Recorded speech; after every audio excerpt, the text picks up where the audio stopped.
Hey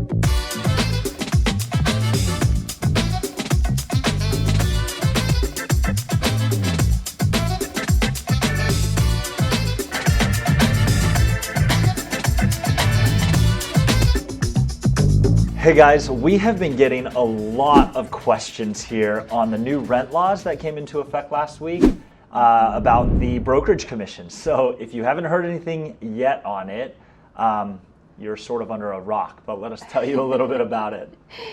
So basically last Wednesday, the Department of State just dropped this bomb and they were like, look, there's new guidance that listing agents, so agents representing landlords, can no longer collect broker fees from tenants.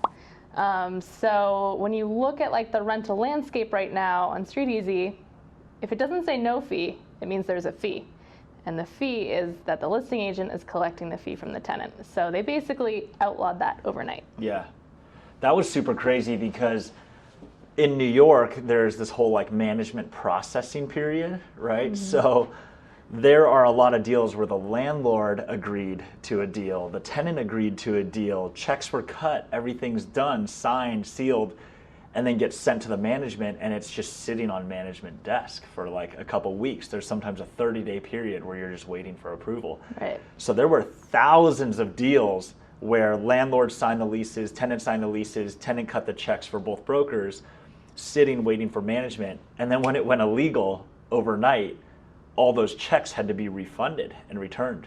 And in essence, then the landlord agent sort of worked for free. Like there was a check waiting to close and they have to give it back to the tenant. So it's a little bit crazy.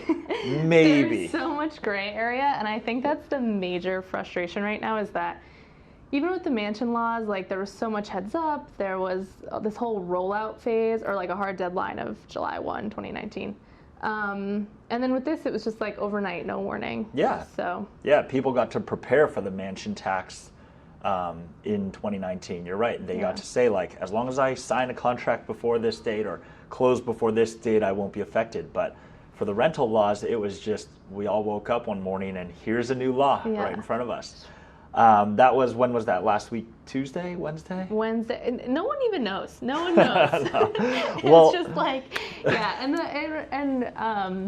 the press was terrible. You know, like New York Times, like headline, no more brokers fees. And that's just not true. I mean, right. If you're a tenant and you hire a tenant's agent, you're still going to pay a broker fee. Right. So the only thing that was affected was that tenants don't pay landlord's agent anymore. But yeah, tenants are still paying a fee. They're still paying their tenant fee. Where historically, though, they paid 15% and 7.5% went to the tenant's agent, 7.5% went to the landlord's agent. Now that second part became illegal overnight. Right. A week ago. Yesterday, that law got suspended. Yeah. Right? So all these checks and deals that were sitting in limbo or about to be returned to the tenant, overnight, that had happened, and then now a week later with a lot of fight back, they said never mind, tenants can pay landlords at least until January 13. No, March 13. I'm sorry. Yeah. March 13. Yeah. So it's funny because now we're getting a lot of calls from other brokers being like, close the deal, put the check in, you know, because they are allowed to get paid off of our tenants through March 13. So yeah. And we'll see what happens. Yeah, there. even when they came out with this new guidance, it was never meant to be retroactive. So again, like clickbait media was like, get your broker fee back, and that was never the intention of the guidance. There was never mention of that in the laws. Yeah. And people were saying like, hey, I rented this place 2 years ago. Can I go after my broker? Like, no, that for sure was not it. Sorry, so really guys. The only difference was that the tenant was, still everything is as usual, but the tenant was no longer able to pay, or it's illegal for a landlord's agent to collect from the tenant. Right. That's the only difference there, right? Right. Right. So that's interesting. How do you think that's going to affect if, come March 13, that comes back into play where they say, yep, landlord's agent will not get paid by the tenant any further? What do you think is going to happen there? I mean, I think the most obvious is that landlords will just bake that fee into the rent. So, you know, what that looks like right off the bat is a month of rent divided by 12. Mm-hmm. So Yeah, I think people are cheering right now until they realize their rent is just going to go up. Yep. Yep. Someone has to do the facilitating of getting a new tenant and the whole turnover process. Yep. And it's not the landlord. If No. a landlord owns a building of 200 units, he for sure is not showing up No. to turn keys and collect processing fees and processing checks and things like that. Yeah. So you're right. I mean, look, newsflash, right? Let's put a big caption here that says newsflash for tenants. When tenants first saw that they weren't paying broker fee anymore, they thought it was a good thing. I feel like this has always been a part of a trend upcoming, like no fees or net effective rents on 12 months payment of 13, things like that. Yeah. We've tried to explain to our clients all the time that that's a bad thing for tenants Yeah. because they're almost paying the broker fee over and over. You're almost paying the broker fee yearly then if it's baked into the rent, as you said. Right. Right? So if we could find clients would come to us with a $3,000 rental, $3,000 a month rental, and say it's no fee. I mean, we tell our clients, like, we can probably find you the same apartment for $2,700 or $2,800 a month, and you pay the fee once. And if you're there for a second year or third year or fourth year, like you're at that 27 plus whatever rent increases are. But if you're paying $200-$300 a month on top of what the market rate is, when you sign that second year, when you sign that third year, you're paying that broker fee over and over and over again. Right. So, I mean, it's almost like anything else, leasing a car, buying a car, leasing a phone, buying a phone. But if you pay in payments, you're almost paying it for the duration that you're holding it or you're there over and over and over. So, not just saying this because we are agents and brokers, but in guiding mathematically our clients, they've always been a fan of paying the broker fee up front and having a more fair rent value. But all these big buildings that have been advertising no fee, they've already rolled and baked their broker fee into the rent. And once people sign a second or third year, they're always paying that broker fee over and over and over. So it'll be interesting to see. There's a dog right there. What? Okay, time out. I know, I saw that. I got out of the corner of my eye. I'm like, I'm not going to get distracted. So, I mean, it's interesting because, again, we've gotten a lot of texts, a lot of DMs, emails on, like, does this affect you? Yeah. And I think the general consensus is that things were moving this way anyway. And, like, it does make sense. Okay, the landlord's agent should be paid by the landlord. It's just, the rent someone has to pay for the turnover of the apartment, for finding a new tenant. Right. And so rents are pretty high as is, Right. and they're only going to get higher with this, Yeah. I think. And as a tenant, of course it makes sense because, we're taking pictures and doing all this marketing for the landlord, so why isn't the landlord paying? So it does make sense that this is the trend it was going to anyways. And because for the most part, tenants love this no fee banner and they don't understand the mathematics that they're paying it over time anyways. Yeah. So it's interesting that people got so excited about that when in essence, at the end of the day, that just means that everyone's rent's going to go up a ton. Yeah. Right, and that's really nothing to get excited about for a tenant. So that's quite interesting that people got really excited about that. I would actually think that that's a bad thing for a tenant, especially tenants who are already in place, paid their broker fee once. It's not retroactive; they're not getting that money back. And over time, for other apartments in their building to compete, they're all going to go up. Right, they're all going to start going up. So. Yeah. There are some apartments that are very easy to rent. And the landlord, we could say like, hey, overall you could probably show it once or twice and get it rented to a very qualified client. I don't know if we're worth, on that specific apartment, us getting paid a month from you. And then there are other ones, though, that you and I darn well know we've had to show 60, 70, 80 times. Yeah. We've had to run out there on Tuesday nights and Wednesday mornings and Saturdays to show it over and over before we get one application. Yeah. And so there's a value add there of our availability. One, not just showing it and turning keys, but the way we're marketing it, the way we're proactively putting it in front of the most likely clients, right? Our social media. There's a lot of places where we have value that a landlord doesn't and can't find a tenant.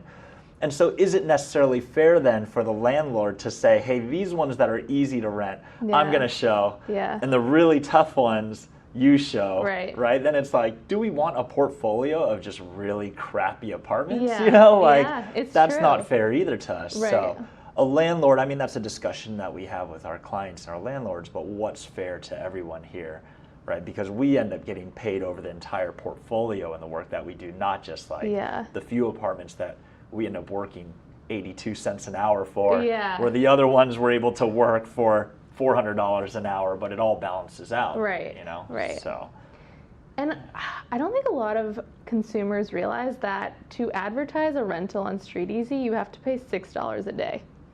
So I think more for a non-licensed client too, because sales is like $600-$800 a month for sales, and it's free for us. Owners. So you could see a big trend of if landlords, if the guidance goes towards tenants can't pay fees to landlords agents, and landlords try to do it on their own, they probably won't put it on StreetEasy. It's too expensive.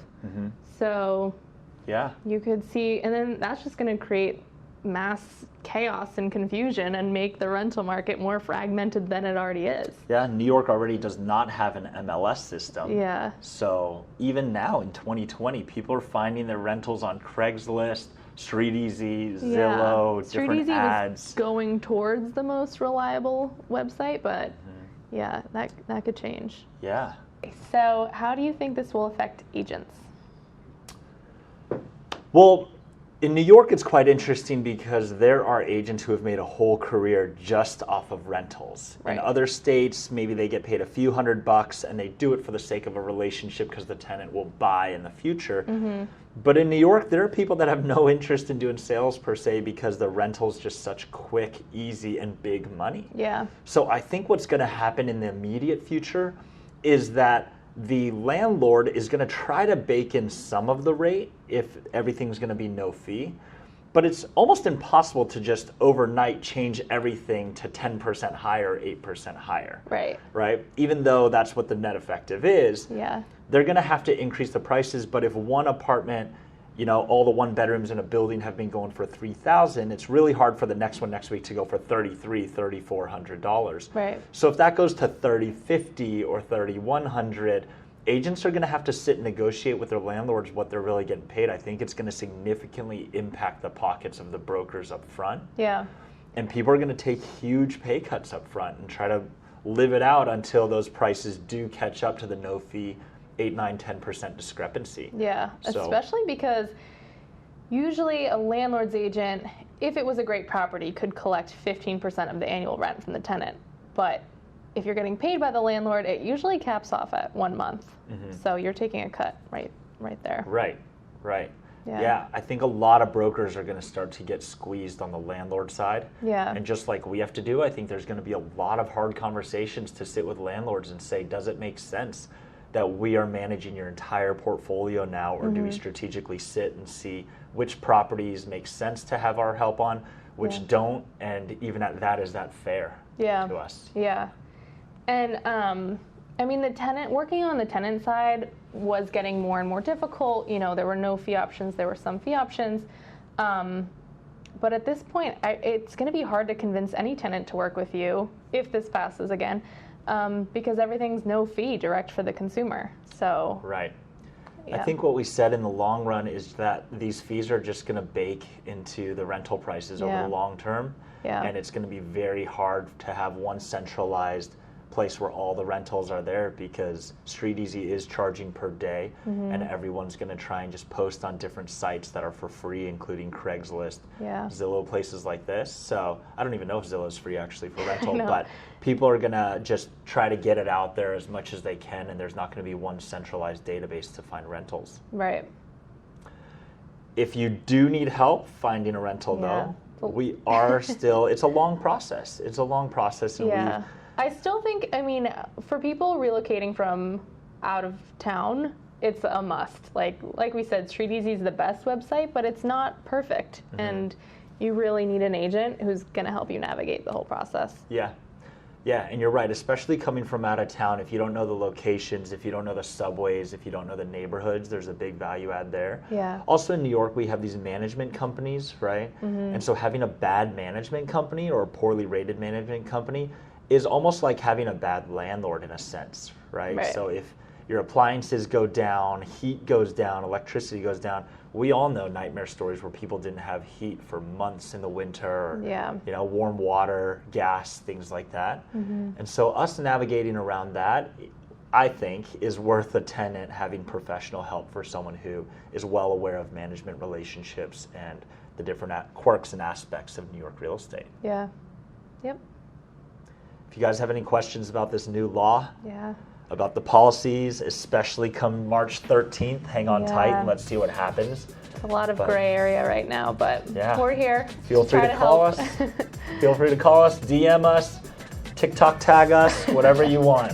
Thanks, guys. Talk to you soon.